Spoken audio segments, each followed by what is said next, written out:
Hello everyone, कैसे हो सभी। उम्मीद है अच्छे होंगे। आगे का हमारा टॉपिक आता है बोहर्स मॉडल। बोहर्स मॉडल में सबसे पहला टॉपिक होता है बोहर्स पोस्टुलेट्स। तो हम आज सबसे पहले डिस्कस करेंगे बोहर्स पोस्टुलेट्स क्या है। अब बोहर्स पोस्टुलेट डिस्कस करने से पहले ये जान लेते हैं कि पोस्टुलेट्स क्या होती हैं।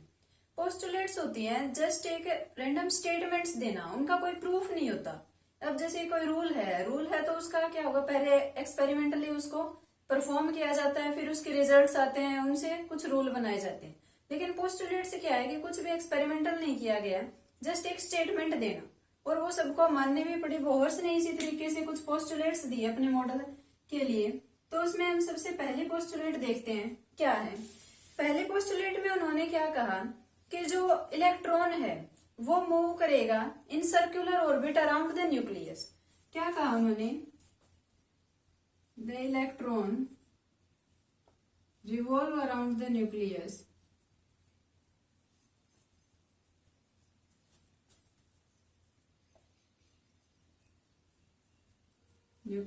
in a circular orbit.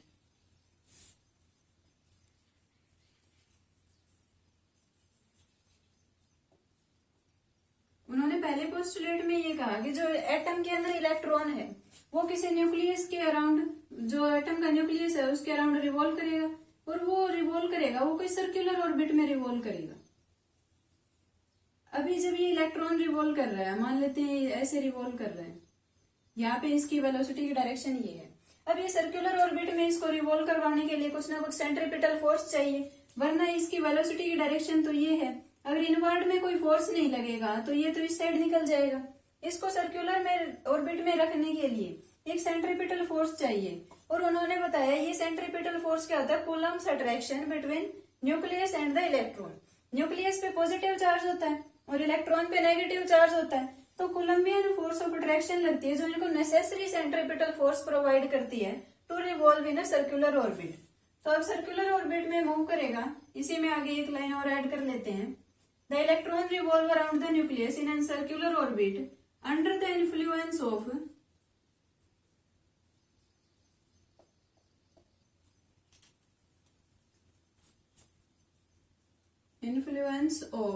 Coulomb force of attraction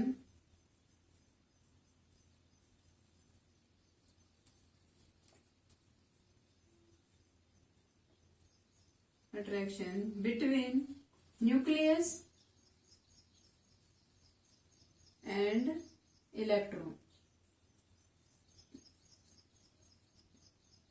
अब उन्होंने यही कहा, यही उनकी थी फर्स्ट पोस्टुलेट कि इलेक्ट्रॉन रिवॉल्व करेगा इन सर्कुलर ऑर्बिट और under the influence of coulomb force of attraction between nucleus and electron, जो इनको प्रोवाइड करेगा which provides necessary centripetal force,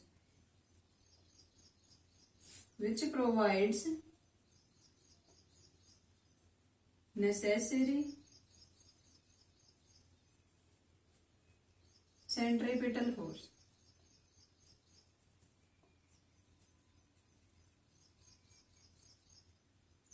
अब यही थी उनकी फर्स्ट पोस्टुलेट। अभी सेकंड पोस्टुलेट किस तरीके से आई। अब इसमें एक क्वेश्चन अराइज होता है कि ये जो न्यूक्लियस है इसके चारों तरफ तो बहुत सारे ऑर्बिट्स होंगे, इनफाइनाइट ऑर्बिट्स हैं। एक ऑर्बिट ये भी होगा, ये भी ऑर्बिट होगा, ये भी ऑर्बिट है, अलग अलग रेडियस के अलग अलग ऑर्बिट्स होंगे, infinite number of circular orbits है। तो जो इलेक्ट्रॉन है ये पर्टिकुलरली किस ऑर्बिट में रिवॉल्व करेगा। अब सेकंड पोस्टुलेट में उन्होंने इसके आंसर में क्या कहा वो देखते हैं। अपनी सेकंड पोस्टुलेट के थ्रू उन्होंने इस क्वेश्चन का आंसर किया। अब उनकी सेकंड पोस्टुलेट देखेंगे क्या है।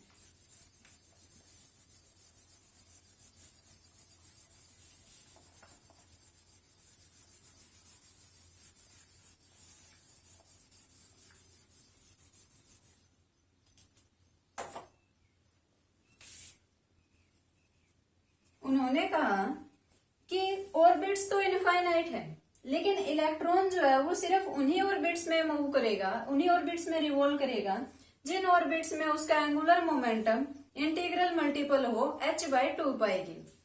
तो अब इसका देख लेते हैं, हम इसको लिखेंगे किस तरीके से। The electron can move only on that orbits, can revolve only in that orbits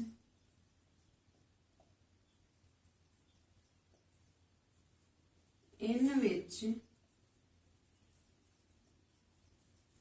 the magnitude of angular momentum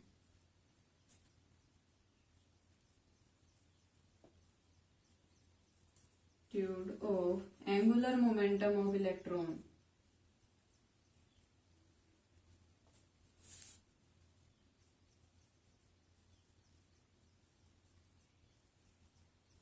electron is an integral multiple of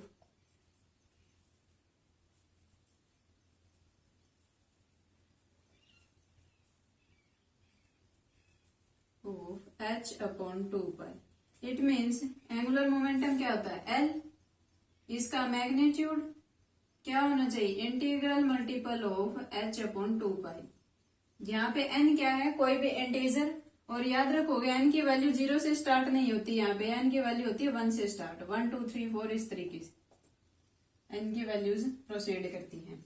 अब उन्होंने कहा कि जिन ऑर्बिट्स में जो है इलेक्ट्रॉन है उसका angular momentum integral multiple of that term होगा, दैट क्वांटिटी, वो सिर्फ उन्हीं ऑर्बिट्स में रिवॉल्व करेगा. अब जैसे कि हम लिख दें 0.1 h अपॉन 2 पाई, किसी ऑर्बिट में ये एंगुलर मोमेंटम है तो उसमें उस ऑर्बिट में जो इलेक्ट्रॉन है वो रिवॉल्व नहीं कर सकता. यहाँ से क्या है कंडीशन ऑफ क्वांटाइजेशन, मतलब क्या कहा कि उन्होंने जो इलेक्ट्रॉन्स का मोमेंटम है वो क्वांटाइज्ड होता है. क्वांटाइज्ड मीन्स कि कंटिन्यूअस नहीं होता, वो डिस्क्रीट वैल्यूज लेता है. अब इस तरीके से नहीं होगा 0.1 h अपॉन 2 पाई और 0.2 अपॉन 2 इंटू h अपॉन 2 पाई, इस तरीके से नहीं होगा. वो या तो होगा h अपॉन 2 पाई, या होगा 2h अपॉन 2 पाई, या फिर 3h अपॉन 2 पाई. इस तरीके से वो डिस्क्रिएट वैल्यू लेगा. मीन्स जो एंगुलर मोमेंटम है इलेक्ट्रॉन का वो क्वांटाइज्ड होगा. अब इसमें थर्ड पोस्टुलेट किस तरीके से अराइज हुई वो देखते हैं. अब इस जो इलेक्ट्रॉन है वो इस तरीके से सर्कुलर मोशन कर रहा है.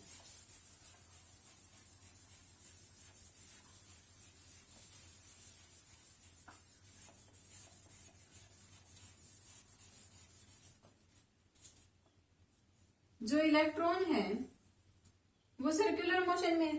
अब इस पॉइंट पे इसकी वेलोसिटी ये है मान लेते हैं. जब ये यहाँ आ जाएगा इसकी वेलोसिटी की डायरेक्शन, इसकी वेलोसिटी की डायरेक्शन ये होगी, यहाँ होगा तब वेलोसिटी की डायरेक्शन ये होगी, यहाँ होगा तब वेलोसिटी की डायरेक्शन ये होगी. मीन्स वेलोसिटी क्या है एक वेक्टर क्वांटिटी है, और हमें पता है किसी वेक्टर क्वांटिटी को चेंज करने के लिए या तो हम उसकी डायरेक्शन में चेंज करें या उसके मैग्नीट्यूड में चेंज करें, या फिर हम दोनों ही चेंज कर सकते हैं. अब यहाँ पे क्या हो रहा है वेलोसिटी की डायरेक्शन चेंज हो रही है.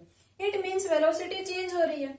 अगर वेलोसिटी चेंज हो रही है तो हम कह सकते हैं कि जो इलेक्ट्रॉन है वो एक्सेलरेट कर रहा है. अब अगर इलेक्ट्रॉन एक्सेलरेट कर रहा है according to electrodynamics, accelerating charge particles radiate करेंगे इलेक्ट्रोमैग्नेटिक रेडिएशंस. तो अब वहीं से यही कंसेप्ट आ जाता है जो रदरफोर्ड मॉडल में था कि अगर ये एनर्जी रेडिएट करेगा तो एक पॉइंट के बाद क्या होगा, एनर्जी लूज करता जाएगा और इसकी जो ऑर्बिट की रेडियस है वो कम होती जाएगी, और कुछ टाइम बाद ये ऐसे न्यूक्लियस के अंदर गिर जाएगा.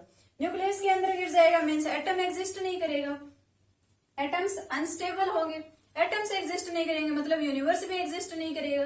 बट इन एक्चुअल तो यूनिवर्स एग्जिस्ट कर रहा है. तो इसका मतलब क्या है कि एक्चुअल में ऐसा तो नहीं हो रहा कि इलेक्ट्रॉन जो है वो न्यूक्लियस में गिर तो नहीं रहा. लेकिन क्यों नहीं गिर रहा, उन्होंने स्टार्टिंग में उनके पास कोई आंसर नहीं था, तो उन्होंने एक अपने थर्ड पोस्टुलेट के थ्रू उन्होंने बस सीधा कह दिया कि इलेक्ट्रॉन जो है वो एक्सेलरेटेड है, लेकिन इनसे जो इलेक्ट्रोमैग्नेटिक रेडिएशन है वो एमिट नहीं करेगा एक्सेलरेटेड होने के बाद भी. जस्ट उन्होंने ये थर्ड पोस्टुलेट में उन्होंने कह दिया, और बाद में उन्होंने बताया कि जो एनर्जी रिलीज होती है वो हम जो सोच रहे हैं इस तरीके से रिलीज नहीं होती, वो किसी और वे से रिलीज होती है. और उन्होंने ये बताया था अपने फोर्थ पोस्टुलेट के थ्रू. तो पहले हम देखते हैं थर्ड पोस्टुलेट में उन्होंने क्या कहा.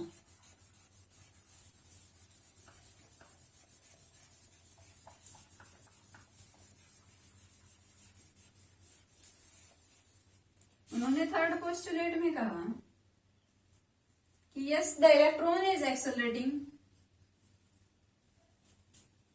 Electron is accelerating.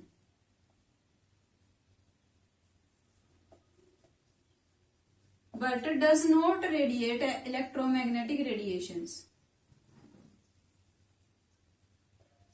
Not radiate electromagnetic radiations. Electron accelerating होने के बाद भी इलेक्ट्रोमैग्नेटिक रेडिएशंस एमिट नहीं करेगा.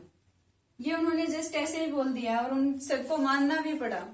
अब उन्होंने फोर्थ पोस्टुलेट में उन्होंने कहा कि जो एनर्जी रिलीज होगी वो इस तरीके से रिलीज नहीं होती जिस तरीके से हम सोच रहे हैं. एनर्जी अब किस तरीके से रिलीज होगी उन्होंने एक अलग वे में बताया.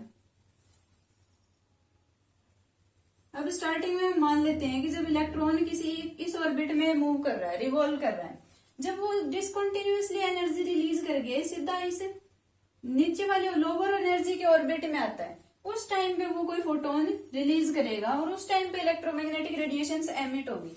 जब तक ये अपने इसी ऑर्बिट में रिवॉल्व करता रहेगा तब तक ये कोई रेडिएशंस एमिट नहीं करेगा. जैसे ही ये किसी और ऑर्बिट में जाएगा, लोअर एनर्जी के ऑर्बिट में जाएगा, स्विच करेगा लोअर एनर्जी पे, तब यहाँ पे इलेक्ट्रोमैग्नेटिक रेडिएशंस एमिट होंगी. तो उन्होंने इसको अलग तरीके से बताया. उन्होंने अभी लिख लेते हैं उन्होंने क्या बताया. When the electron is revolving इन, इसको मान लेते हैं EI एनर्जी लेवल पे है ये और इसको EF मान लेते हैं. EF जब ये पहले किसी ऑर्बिट में मूव कर रहा था जिसकी एनर्जी थी EI और अब ये डिसकंटिन्यूअसली चेंजेस इट्स मोशन. का मतलब क्या है, इसका मतलब है कि ये डिस्क्रिएट एनर्जी है, ये अब बीच में किसी ऑर्बिट पे नहीं रुकेगा. हम क्वांटाइजेशन ऑफ मोमेंटम देख चुके हैं कि ये सिर्फ उन्हीं में रिवॉल्व करेगा जहां पे इसका एंगुलर मोमेंटम क्वांटाइज्ड हो. तो ये डिसकंटिन्यूअसली चेंज करेगा अपने मोशन को. कंटिन्यूअसली ऐसे नहीं है कि पहले इस ऑर्बिट में आए फिर इसमें. हम क्या देखेंगे, पहले इसमें था और अब इसमें है, बीच का हमें कुछ नहीं पता ये कहां से आया कैसे आया. तो इसका मतलब यही है, डिसकंटिन्यूअसली चेंजेस इट्स एनर्जी लेवल. और अब इसमें एनर्जी जो रिलीज करेगा वो एनर्जी क्या होगी,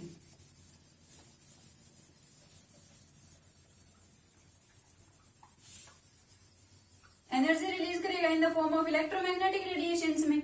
अब इलेक्ट्रोमैग्नेटिक रेडिएशंस की एनर्जी क्या थी हमें पता है, h न्यू. और ये किसके इक्वल होगी, पहले ये किसी हायर एनर्जी स्टेट पे था EI